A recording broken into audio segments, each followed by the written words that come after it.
Hi mathematicians, welcome to Fact Fluency. Remember that mathematicians are fluent with their facts when they are flexible, accurate, and efficient.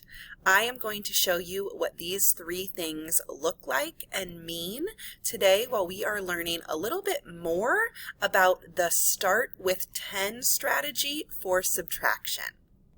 So you are probably already familiar with the start with 10 strategy for subtraction. It's anytime we are subtracting and we're starting with a whole or a total of 10. 10 minus 8, 10 minus 3, 10 minus 2. Anytime you as a mathematician are seeing a subtraction problem that's starting with 10, the start with 10 strategy is the most efficient. But we also want to be flexible with this strategy and think about, well, what about when we're subtracting with bigger numbers? Well, that's part 2 of this strategy. So you will notice that today we are going to call this the start with 10 strategy, but we're actually going to be working with the number 20 as our whole or our total. So this is a really great and efficient strategy anytime you see a whole or a total that is an even group of 10. 10, 20, 30, 40, 50, 60, 70, 80, 90, 100, and so on. We're just going to focus on 20 today so you can kind of understand how to use the start with 10 strategy with other multiples of 10. So just like in the start with 10 strategy, we're going to use some 10 frames.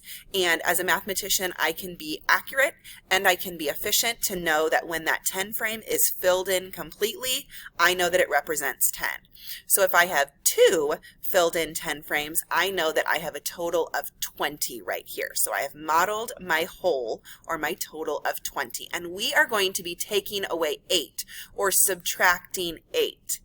So you may already be thinking about that pair that makes 10, because that's what mathematicians do with this strategy. They think about how they can be really flexible to use a pair of 10 to solve these types of problems. So you might already be thinking, well, I know that 2 and 8 make 10. So let's look at how that 2 ends up showing up in this problem. So I'm going to go ahead and take away 8. So I'm going to click and take away 1, 2, 3, 4, 5, 6, 7, 8. Now I can look and see we thought that a 2 was going to show up somewhere, and I can see that on this bottom 10 frame I'm only left with 2, but that's not my total answer. I'm actually left with a full 10 frame, which efficiently I know is 10, and then can count on 11, 12. So if I have 20 and I take away 8, I am left with 12. So our 2 still showed up. We still have that pair that makes 2 or that makes 10.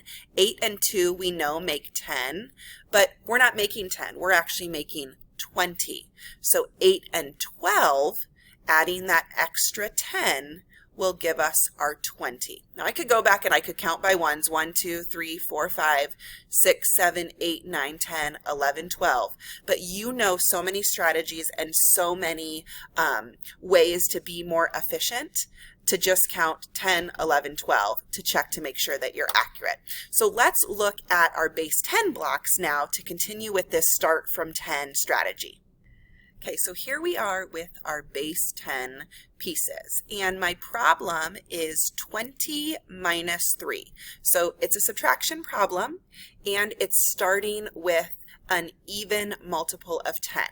So as a flexible mathematician, I know that the appropriate strategy is to use that start with 10 strategy, where I'm thinking about pairs that make 10.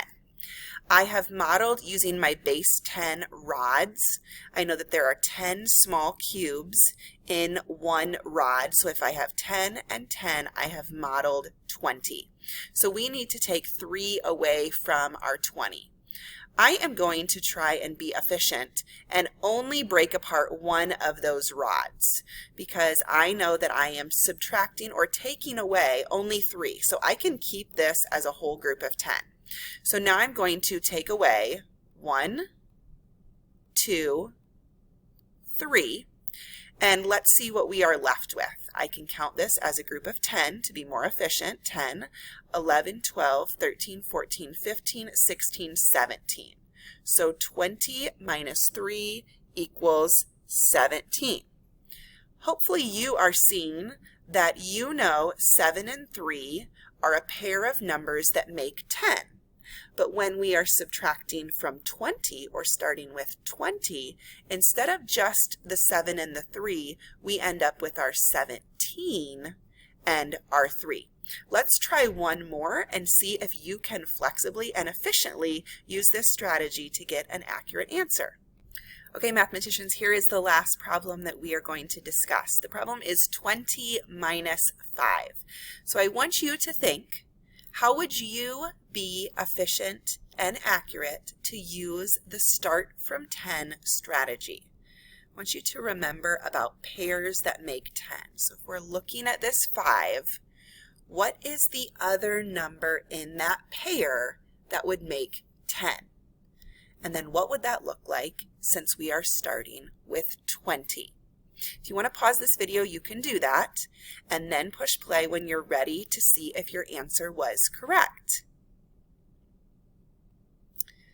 Okay, mathematicians, you should be back, ready to see if you solved 20 minus 5 accurately using the start with 10 strategy.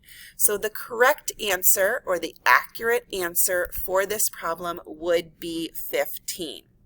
My 5 and 5 are my pair of numbers that make 10, but since we're starting with 20, in this problem, we would be left with 15.